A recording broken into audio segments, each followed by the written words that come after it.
Olá, boa noite a todos. Sejam todos bem-vindos ao nosso curso de Espiritismo.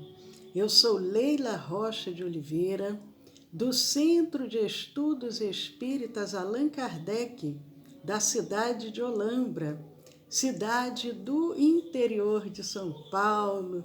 Hoje é dia 4 de novembro de 2020, quarta-feira, e como todas as quartas-feiras nós temos um encontro marcado para podermos aprender um pouco mais sobre o Espiritismo. E nós vamos saudando os amigos que vão chegando, os amigos dos dois planos da vida, que sempre vêm compartilhar conosco desse momento.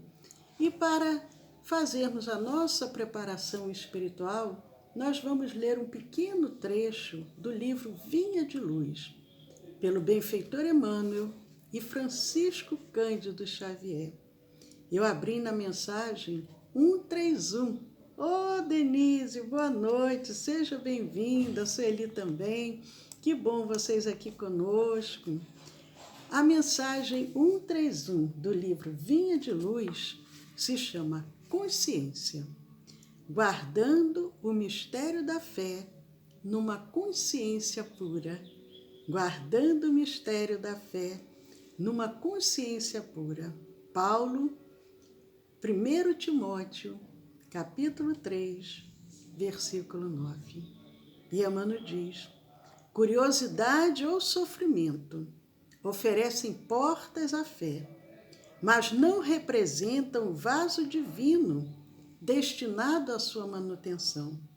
Em todos os lugares, observamos pessoas que, em seguida a grandes calamidades da sorte, correm pressurosas aos templos ou aos oráculos novos, manifestando esperança no remédio das palavras. O fenômeno, entretanto, muitas vezes é apenas verbal.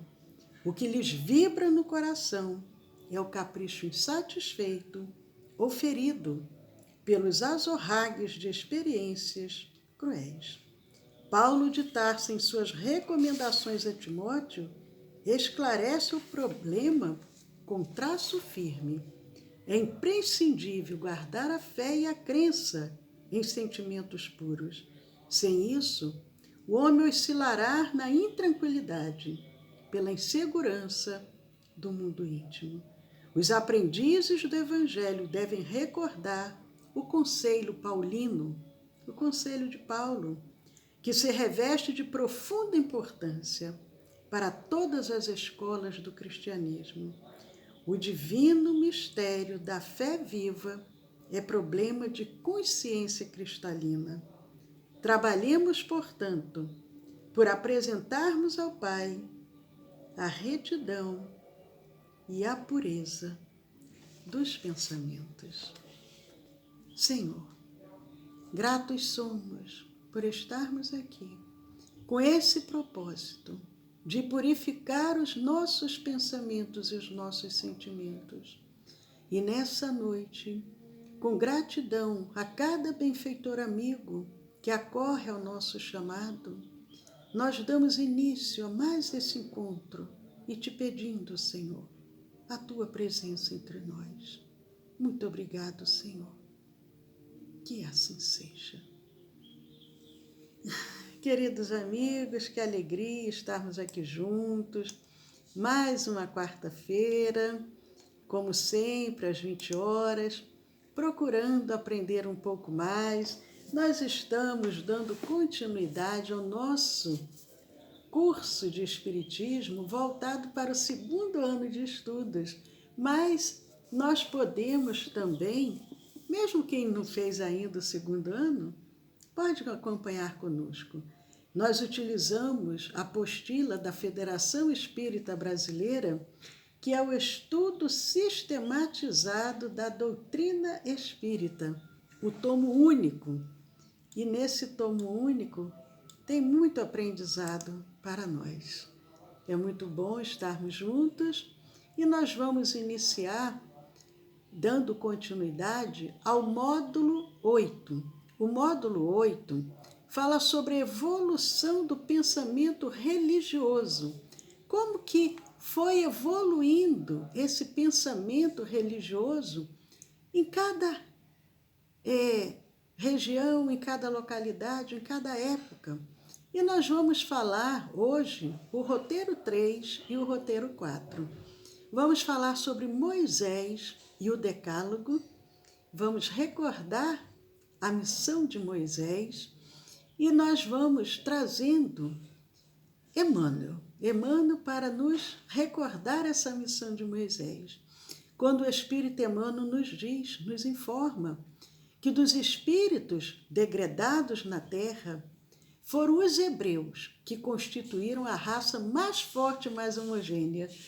O que Emmanuel quer dizer? Lá no livro A Caminho da Luz, ele vem dizendo, esses espíritos que vieram de Capela, que foram degradados aqui na terra, entre eles, os hebreus foram o que constituíram a raça mais forte e mais homogênea.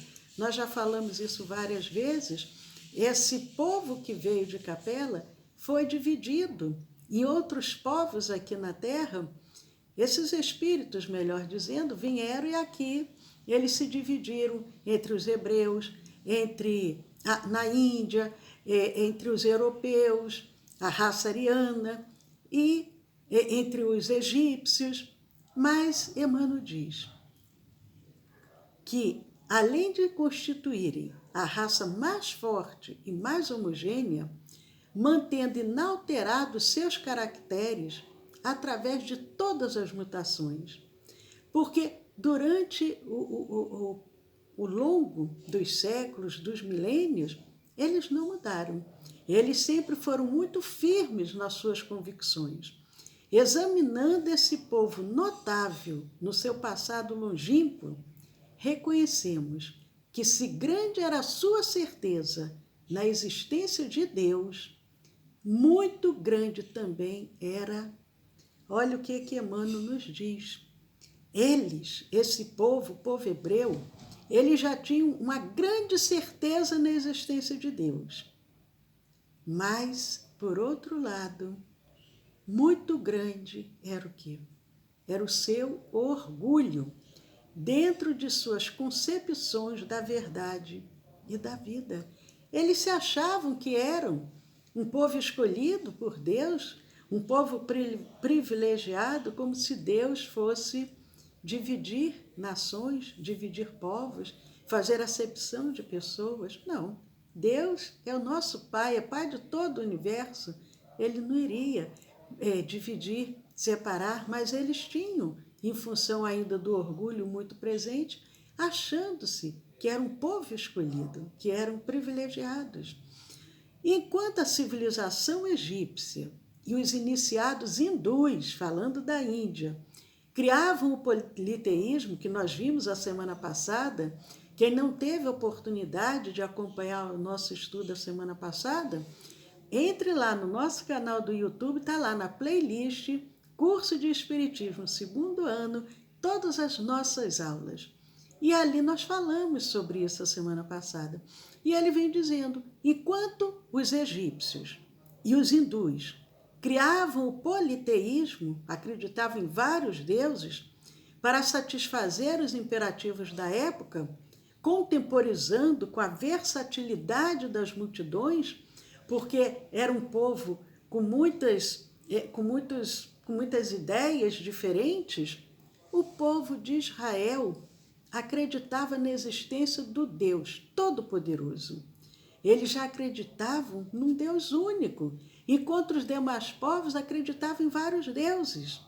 E eles já acreditavam nesse Deus Todo-Poderoso, e por amor do qual aprendia a sofrer todas as injúrias e a tolerar todos os martírios.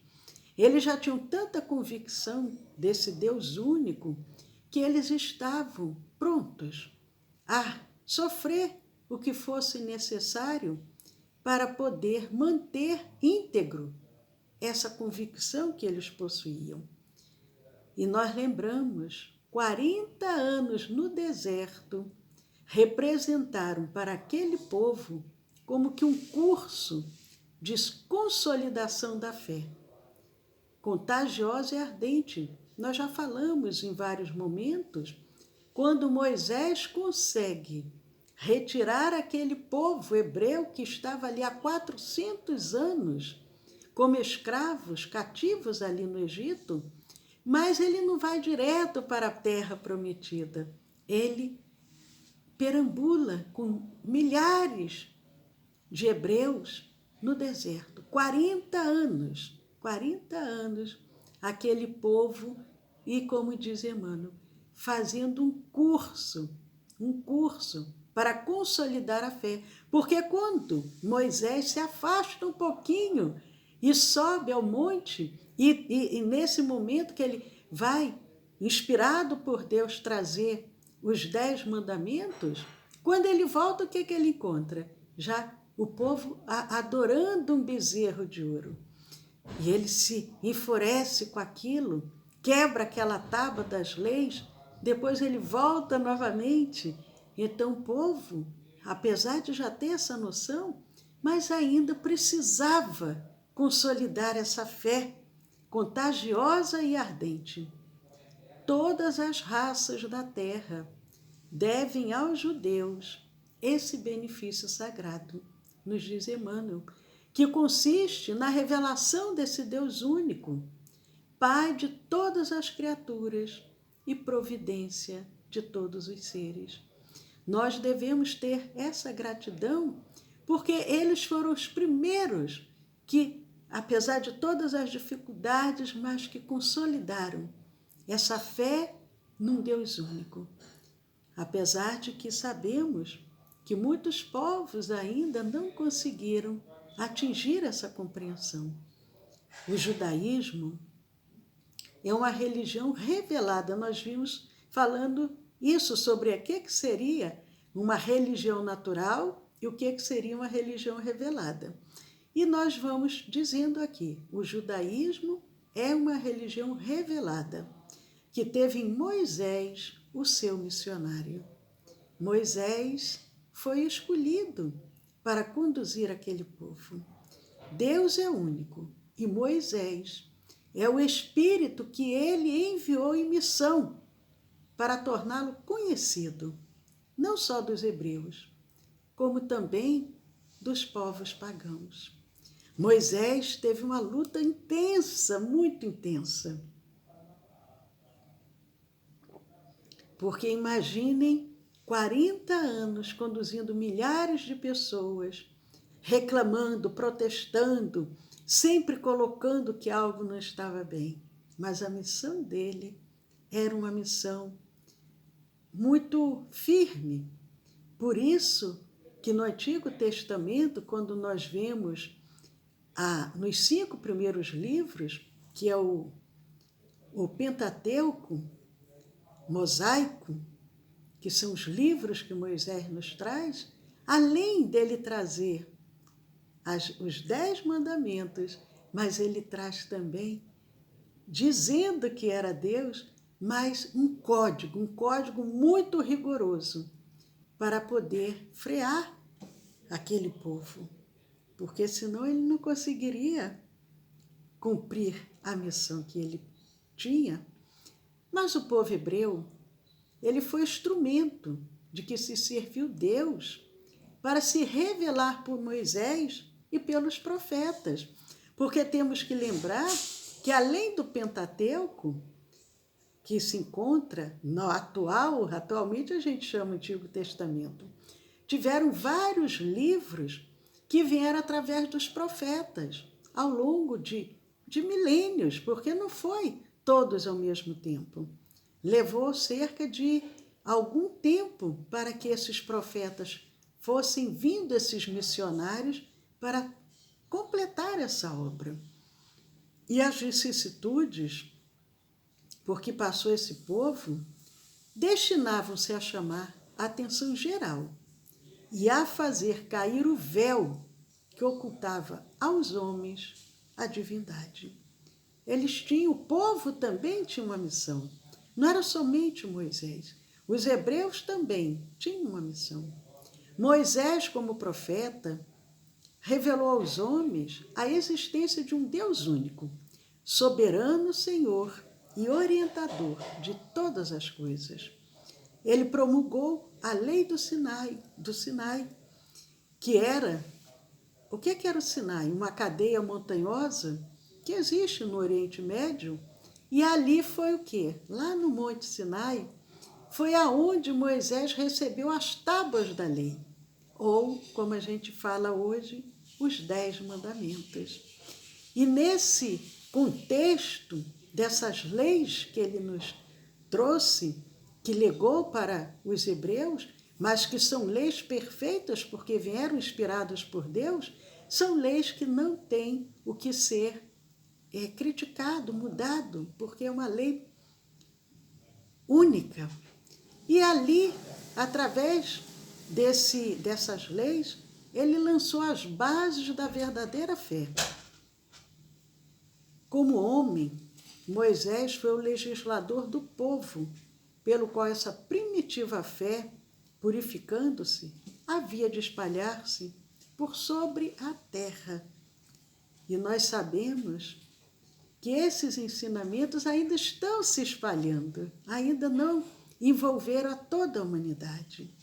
Por isso que depois Jesus, quando vem, ele diz que o Evangelho ele seria pregado em todos os lugares. E ainda não conseguimos esse objetivo. Isso está sendo realizado, mas Deus não tem pressa. A origem divina do Decálogo, que são os 10 mandamentos, ou as leis de Deus, esse caráter essencial dessa revelação divina é o da eterna verdade. Toda revelação eivada de erros ou sujeita a modificação não pode emanar de Deus. Por isso que é uma lei perfeita, porque se tivesse qualquer erro, se ela tivesse que ser sujeita a modificação, ela não seria inspirada por Deus. É assim que a lei do Decálogo tem todos os caracteres de sua origem, enquanto que as outras leis mosaicas, como eu disse, fundamentalmente transitórias, muitas vezes em contradição com a lei do Sinai, são obra pessoal e política do legislador hebreu. Moisés, ele criou uma lei mosaica, uma lei transitória, só que ele não disse, essa lei é criação minha. Para todos os efeitos, era Deus que havia conduzido ele para aquelas atitudes. Por quê? Era um povo que naquele momento muito rude, ele não poderia ser muito amoroso, mas eram leis transitórias. E muitas das vezes eram leis que eram totalmente contra a lei de Deus, a lei do Sinai. Tinham ali argumentos muito rígidos, muito pesados. Às vezes, leis ali previam que o pai apedrejasse o próprio filho se fosse desobediente. Como que Deus, que era amor e a perfeição, iria instituir esse tipo de lei? Mas a lei de Deus, que está formulada nos 10 mandamentos, ou no Decálogo, são os seguintes. No Evangelho segundo o Espiritismo, tem lá ela bem explicadinha. Kardec nos traz. Mas nós vamos somente ler ela completa, porque muitos de nós conhecemos os 10 mandamentos de uma forma abreviada. Nós vamos ler ela de uma forma completa. Qual o primeiro mandamento? Eu sou o Senhor, vosso Deus, que vos tirei do Egito, da casa da servidão. Não tereis diante de mim outros deuses estrangeiros. Não fareis imagem esculpida, nem figura alguma do que está em cima do céu, nem embaixo na terra, nem do que quer que esteja nas águas sob a terra. Não os adorareis, e não lhes prestarei culto soberano. E nós sabemos que existem certas regiões do nosso planeta, que ainda se fazem todos esses cultos de várias imagens, mas lá já vem essa inspiração para Moisés, Deus dizendo, não é para adorar, nem o que está embaixo da terra, nem o que está em cima do céu, nem o que está sobre as águas. Por quê?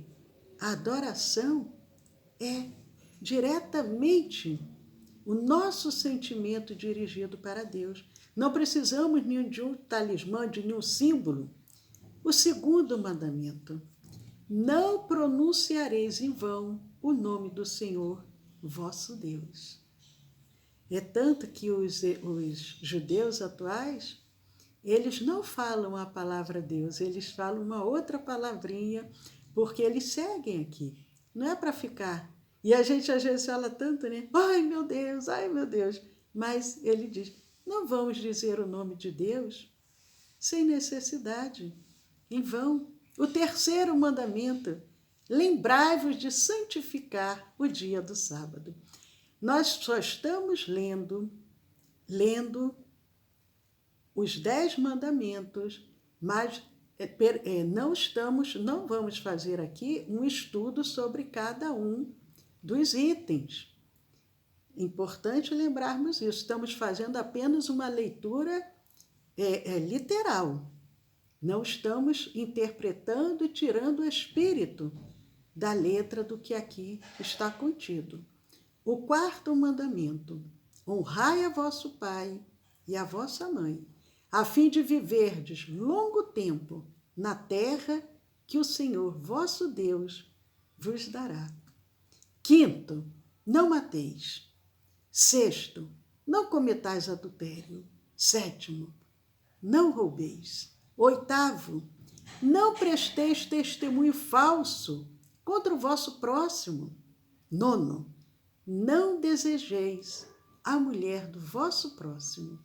Décimo, não cobiceis a casa do vosso próximo, nem o seu servo, nem a sua serva, nem o seu boi, nem o seu asno, nem qualquer das coisas que lhe pertençam. Esse é na íntegra os 10 mandamentos, mas que precisaríamos, num outro momento, analisar um a um. Somente trouxemos para que a gente possa relembrar. Mas nós vamos falar agora sobre Jesus e o Evangelho. Jesus, que nós sabemos, nós sempre falamos, que é o guia e modelo da humanidade. E os espíritos superiores nos ensinam que Jesus é o tipo mais perfeito, que Deus tem oferecido ao homem para nos servir de guia e modelo. Se queremos um guia, se queremos um modelo de perfeição para seguirmos, os benfeitores amigos respondem a Kardec dizendo isso em O Livro dos Espíritos. Jesus é o modelo e guia perfeito que Deus tem nos oferecido. Significa dizer que Jesus constitui o tipo da perfeição moral a que a humanidade pode aspirar na Terra. No momento atual, a humanidade terrena, o máximo que ela pode aspirar é a perfeição moral do seu governador espiritual, que é Jesus. À medida que formos evoluindo, nós vamos compreender quanto mais nós podemos caminhar nessa busca evolutiva. Deus nos oferece Jesus como o mais perfeito modelo. E a doutrina que ensinou é a expressão mais pura da lei do Senhor. Quando Jesus vem à Terra, o que ele nos ensina, a boa nova que ele nos traz, é a mais pura lei de Deus. Porque sendo ele, Jesus, o mais puro de quantos têm aparecido na Terra, o Espírito Divino o animava. Ele dizia, eu e o Pai somos um. Ele já conseguia estar nesse nível para poder assimilar a essência do que Deus desejava dele, da sua manifestação. Inclusive diz, o Verbo se fez carne. As bases da doutrina cristã. Essa mensagem cristã, ela está sintetizada nestes ensinamentos. Amarás ao Senhor teu Deus de todo o teu coração. Jesus nos ensina isso. O que é que Jesus nos ensina? Amarás ao Senhor teu Deus de todo o coração, de toda a tua alma e de todo o entendimento. Essa mensagem do Cristo está resumida nesses ensinamentos. Primeiro, amar a Deus. Esse é o grande e o primeiro mandamento. E o segundo, que é semelhante a esse, está lá no Evangelho de Mateus. Mateus nos traz esse ensinamento de Jesus. Está lá no capítulo 22, nos versículos 37 a 40. Primeiro, amar a Deus. Amarás ao Senhor teu Deus de todo o coração, de toda a alma e de todo o entendimento. Segundo, amarás o teu próximo como a ti mesmo. Desses dois mandamentos dependem toda a lei e os profetas. Jesus diz e Mateus transcreve: tudo que os profetas ensinaram, toda a lei de Deus, todos os ensinamentos dos profetas estão resumidos nesses dois mandamentos: amar a Deus e amar ao próximo. Quando nós conseguirmos isso, não precisamos de mais nenhum ensinamento fora. Não precisamos mais, vamos ler a Bíblia, o Antigo, o Novo Testamento. Vamos ler as obras de Kardec.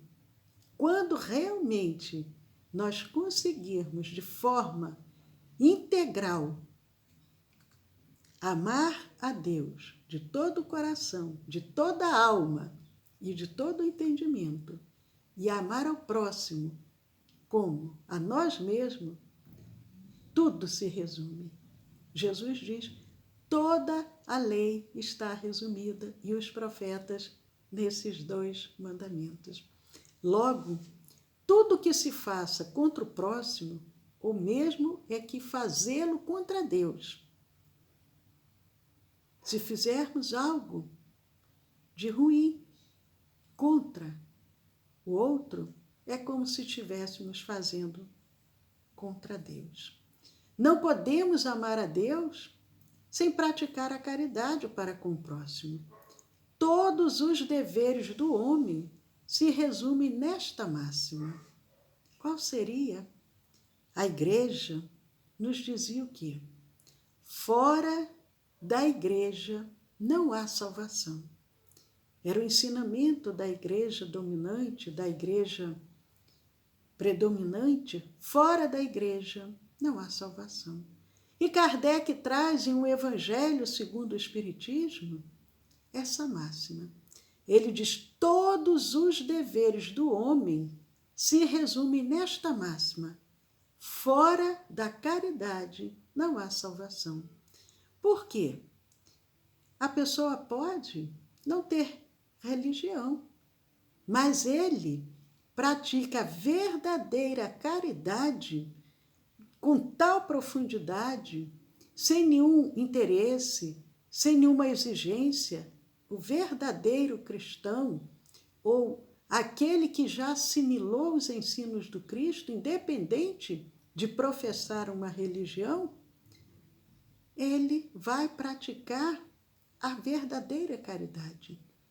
E isso que Kardec diz, fora da caridade não há salvação. A mensagem cristã, cedo ou tarde, triunfará.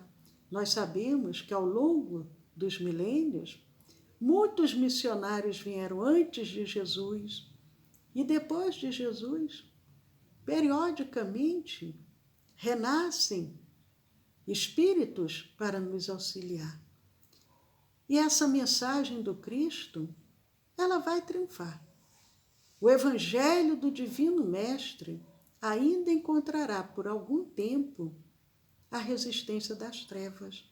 E nós sabemos que os nossos pensamentos, os nossos sentimentos precisam mudar para que a gente possa mudar a psicosfera do nosso planeta e permitir que esses irmãos ainda equivocados, que ainda se encontram nas trevas, possam também mudar a sua forma de ser.